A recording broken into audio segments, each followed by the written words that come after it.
Le premier conseil des ministres du nouveau gouvernement était placé sous les sceaux des réformes à apporter au processus électoral.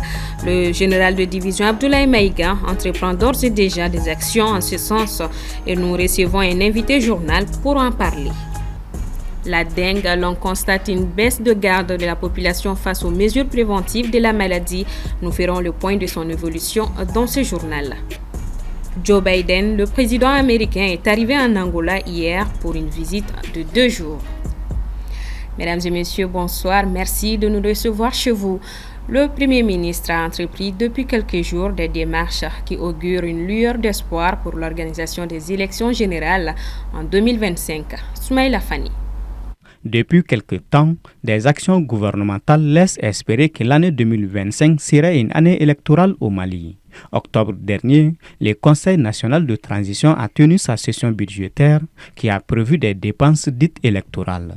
L'année dernière, ça a été beaucoup critiqué parce que dans le budget de 2024, il n'était même pas prévu un chapitre pour des élections. Cette année, 80 milliards ont été mis en place dans le budget pour organiser des élections. Les élections sont nombreuses et multiformes. Donc le coût de 80 milliards est un signe. Je pense qu'en 2021, c'était inscrit dans le budget. Et malgré cela, on n'a pas organisé les élections. Donc pour quelqu'un qui a participé ou qui a suivi les événements les 3 dernières années, inscrit dans le budget ne peut pas être une garantie. Il faut un chronogramme, il faut un engagement ferme. C'est vrai que c'est ça dans le budget, on peut dire que l'État prévoit de le faire, mais ce n'est pas un engagement ferme encore une fois, surtout que dans le passé, ça a été inscrit dans le budget et ensuite après les élections n'ont pas eu lieu.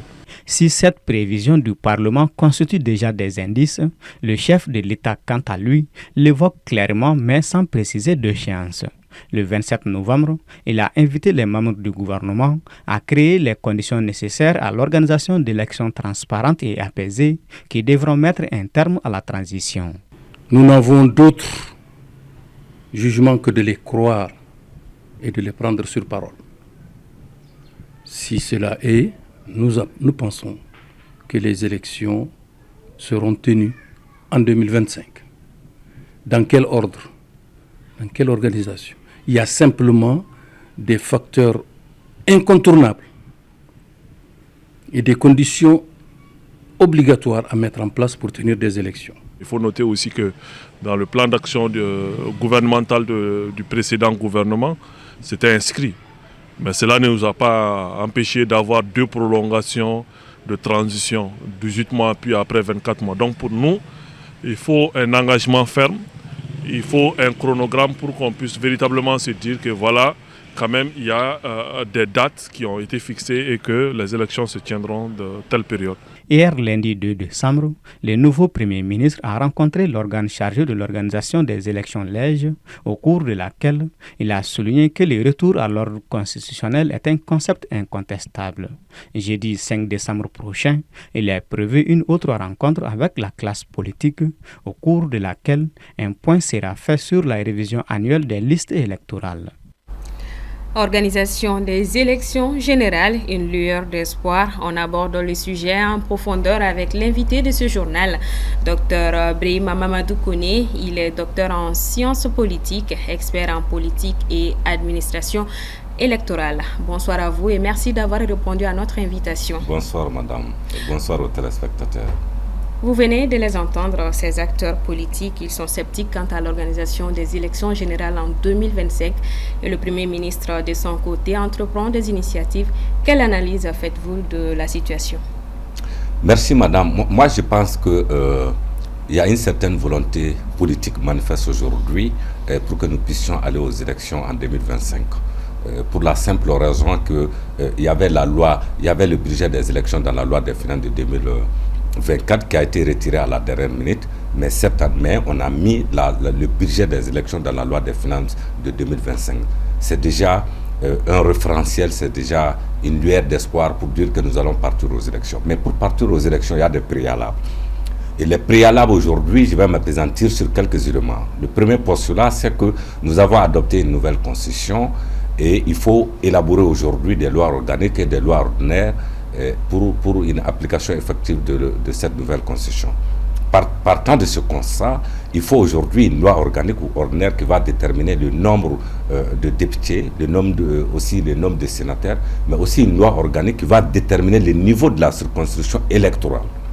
Parce que nous sommes dans une nouvelle réorganisation territoriale. Et quand on va dans une nouvelle réorganisation territoriale, il faut aller vers une réorganisation électorale. Il faut faire un nouveau découpage électoral pour déterminer si c'est la région ou c'est le cercle qui va être le niveau de la circonscription électorale. Si on va avec le niveau cercle aujourd'hui, avec les élections législatives à venir, nous allons créer les conditions d'instabilité chronique du Mali parce que nous aurons des zones les moins peuplées qui vont avoir plus de représentants au niveau des deux chambres, je veux dire l'Assemblée nationale et le Parlement. Donc il faut régler bien évidemment ces questions. Et la deuxième question de fond, le deuxième postulat, il faut aujourd'hui redynamiser, restructurer le cadre de concertation des partis politiques. Comment on va redynamiser? J'ai suivi de loin quelques images ou quelques interventions du cadre de concertation des partis politiques, mais je pense que c'est une approche moyenâgeuse. Si on veut vraiment faire les choses comme elles doivent se faire dans le processus électoral, chaque fois qu'il y a le cadre de concertation des partis politiques doit se réunir, il faut élaborer des TDR, partager avec l'ensemble des acteurs politiques importants du processus électoral, élaborer des objectifs, définir des objectifs, je veux dire, définir des résultats attendus, et à l'issue de chaque réunion du cadre de concertation des partis politiques, il faut faire des recommandations. Et sur la base de ça, mettre un comité de suivi en place pour la mise en œuvre de ces recommandations. Et le troisième postulat, il faut aujourd'hui un chronogramme. Tant qu'il n'y a pas un chronogramme aujourd'hui, les gens vont toujours rester sceptiques. Mais je suis convaincu qu'il y a la volonté aujourd'hui d'aller aux élections parce que dans la loi des finances de 2025, le budget des élections a été adopté par le Conseil national de transition. Mais comme je l'ai dit, il y a des préalables. Aujourd'hui, le cadre de concertation, il faut le redynamiser, il faut le restructurer et donc, dans une démarche inclusive sans exclure aucun acteur politique, aucune formation politique dans ce cadre de concertation. Et moi, je pense que ce cadre de concertation justement, M. Koné, le Premier ministre renoue déjà le dialogue avec la classe politique. Que présage cette initiative? Le fait de renouer le dialogue avec les partis politiques, si vous voulez, les formations politiques, c'est déjà une bonne chose en soi, mais il faut mettre un contenu. C'est pourquoi je disais qu'il faut élaborer des critères, définir des objectifs et aussi des résultats attendus, et que les recommandations qui sortiront chaque fois de ces rencontres soient suivies. Parce que notre problème au Mali, c'est qu'on fait des choses, mais il n'y a pas un mécanisme de suivi, de mise en œuvre. Donc c'est pourquoi on fait déplacer toujours les problèmes. Nous sommes dans les réponses, mais nous ne sommes pas dans l'anticipation. Et pour parvenir à ça, ce cas de participation des partis politiques, de concertation des partis politiques est aujourd'hui l'espace idéal pour pouvoir discuter de cette question de fond, c'est-à-dire l'élaboration de nouveaux chronogrammes électoraux consensuels. Vous avez évoqué ces points. Quitte de la situation sécuritaire.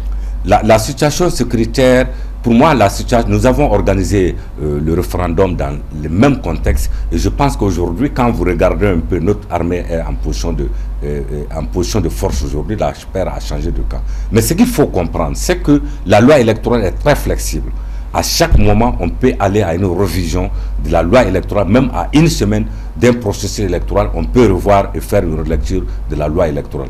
Pour moi, aujourd'hui, il faut mettre d'abord un comité interministériel par rapport à la sécurisation des élections, un élément extrêmement important dans un pays en crise. Dans ce cadre de concertation, ce cadre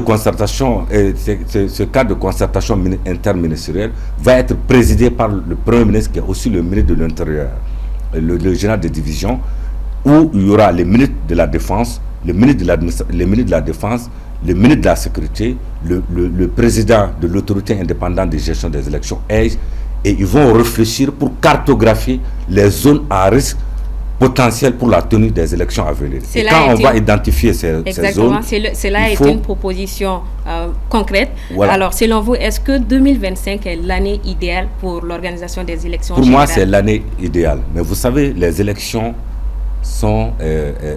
quand on va aller aux élections, je suis convaincu qu'on va organiser la présidentielle d'abord. Et après la présidentielle, les autres élections vont venir. Je veux dire les élections locales, les élections législatives, les élections sénatoriales et aussi les élections locales qui sont des élections de proximité pour l'élection des élus locaux. Et je pense que c'est le calendrier électoral, le chronogramme électoral qui va nous permettre de nous situer par rapport à l'échéance des différentes consultations électorales devant mettre fin à la transition. Mais ce que je disais, je reviens là-dessus. Ce cadre de concertation va permettre d'identifier les zones à risque potentiellement pour la tenue des élections.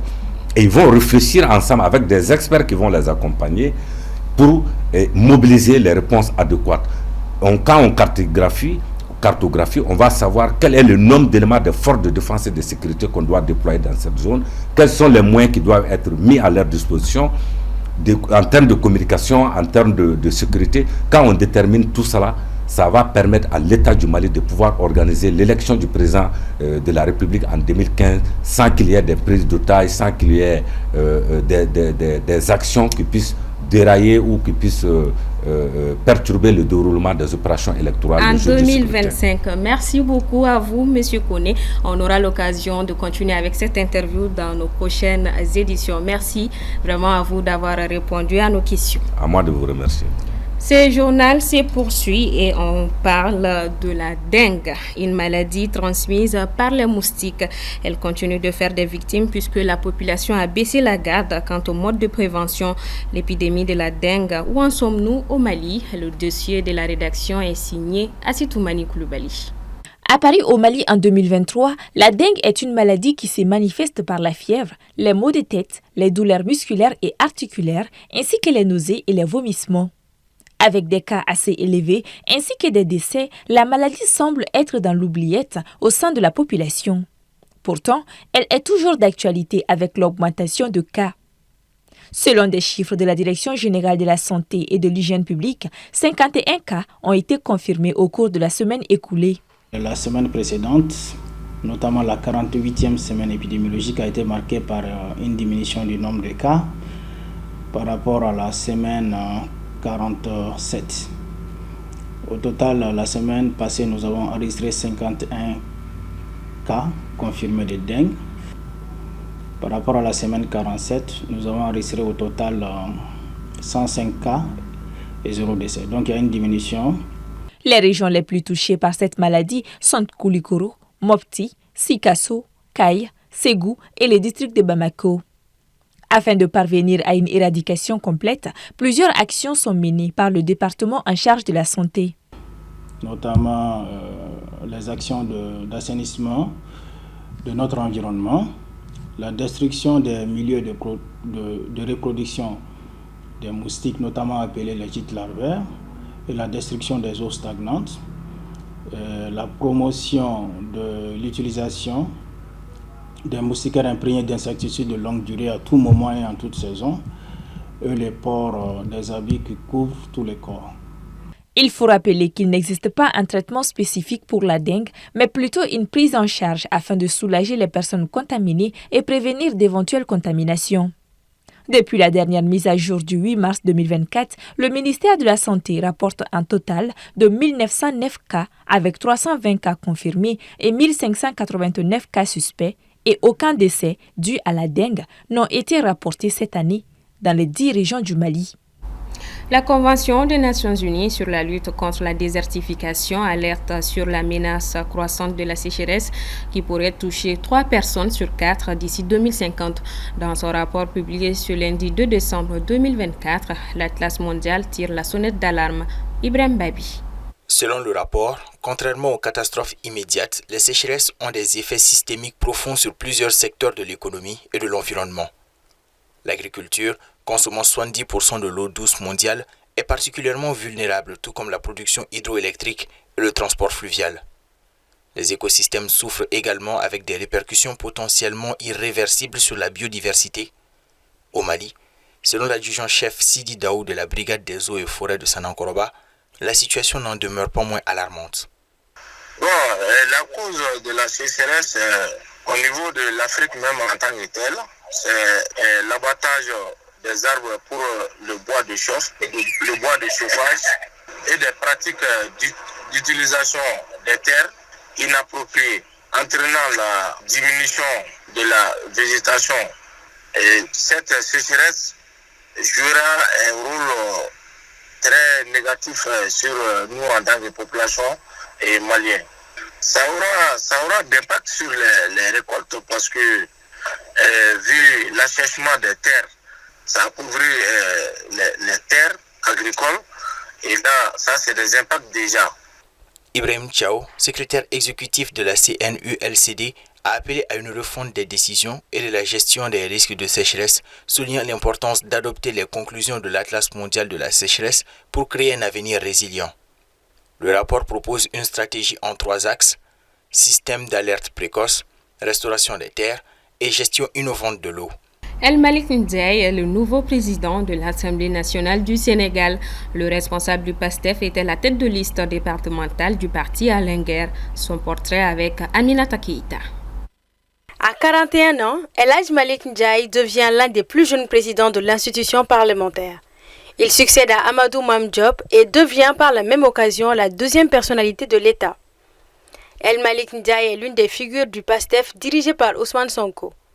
Né en 1983 à Dara Djolof, dans la région de Louga au nord-ouest du pays, El Malick Ndiaye est titulaire d'un diplôme en management, commerce international, transport et logistique. Il a travaillé pour des entreprises comme Maersk Line et Eramit après des études à l'IAE Paris-Sorbonne et à l'Université Paris-Dauphine PSL. Le natif de Dara Djolof était surtout la voix du parti au moment où plusieurs de ses responsables étaient persécutés, emprisonnés ou exilés. Au lendemain de la 3e alternance, il est nommé ministre des Infrastructures, des Transports terrestres et aériens.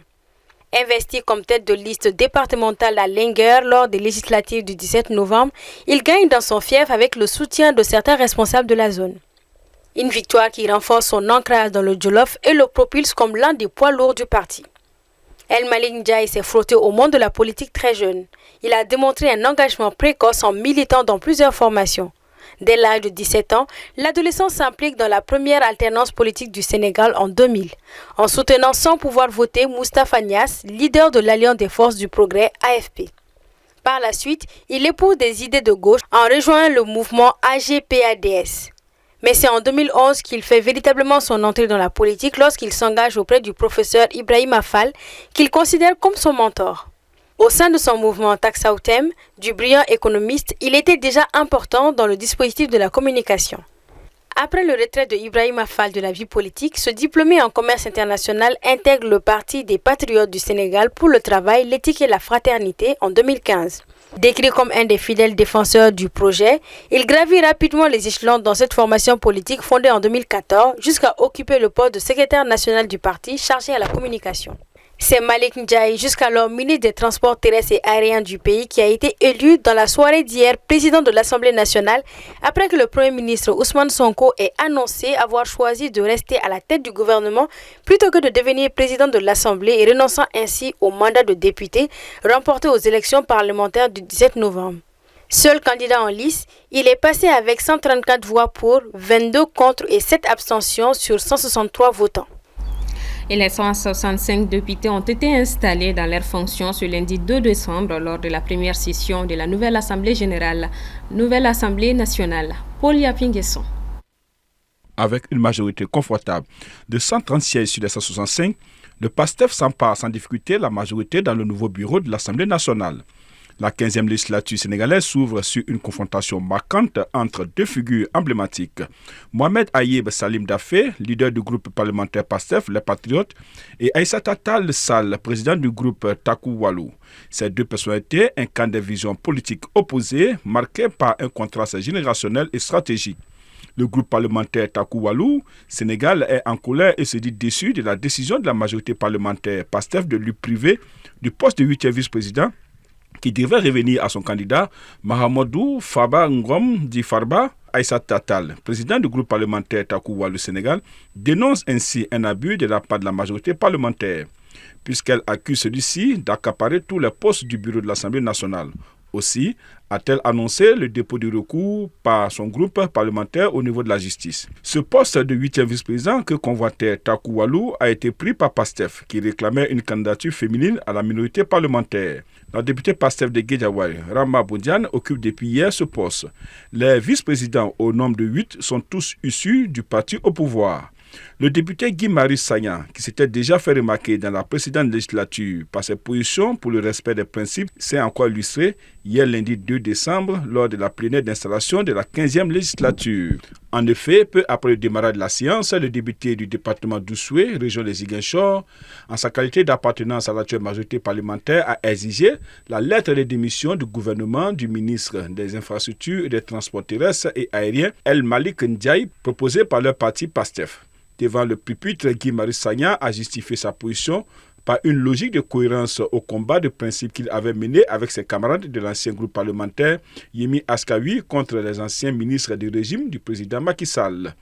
Prenant la parole à son tour, Abdoul Mboy, qui a remplacé l'ancien président de la République Macky Sall, démissionnaire, a demandé la suspension du processus d'élection du nouveau président de l'Assemblée nationale jusqu'à ce que le gouvernement prenne acte de cette démission.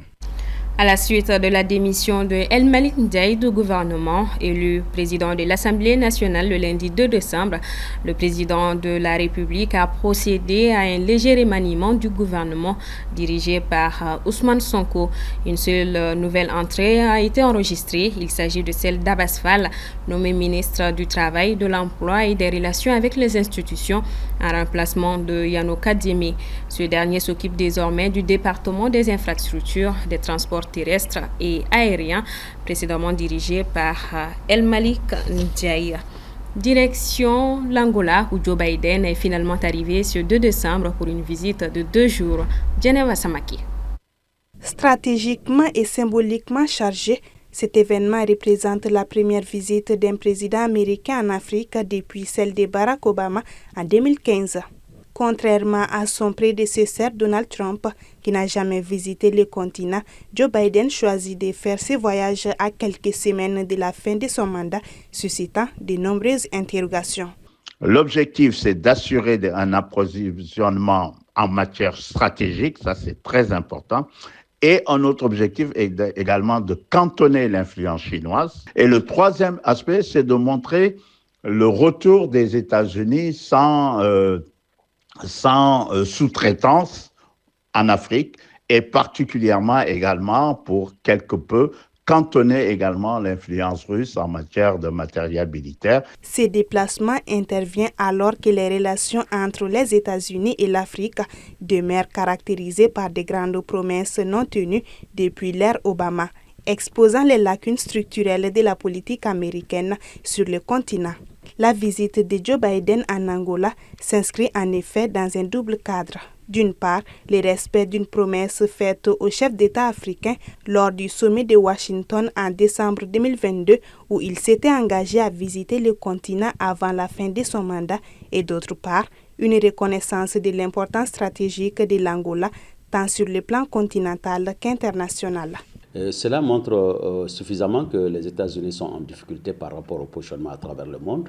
En fin de mandat, il aurait souhaité effectivement laisser à son successeur une possibilité de renouer avec le continent africain qui a été pendant très longtemps oublié par le système capitaliste américain.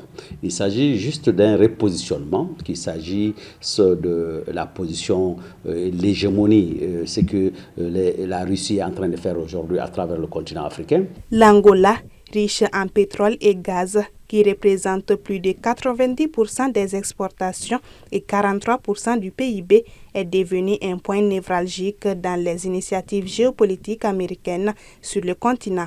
Selon les observateurs, si la visite présidentielle de Joe Biden se limite à des discussions bilatérales axées sur les intérêts américains tels que le pétrole ou le contrôle des ressources, elle risque de ne pas répondre aux attentes des pays africains. Surtout qu'elle intervient à un moment où Joe Biden n'a plus guère de poids politique, d'autant que son mandat s'achèvera le 20 janvier 2025, laissant ainsi la place à Donald Trump. Point final à ce 1945. Merci à vous de l'avoir suivi. Bonsoir à tous.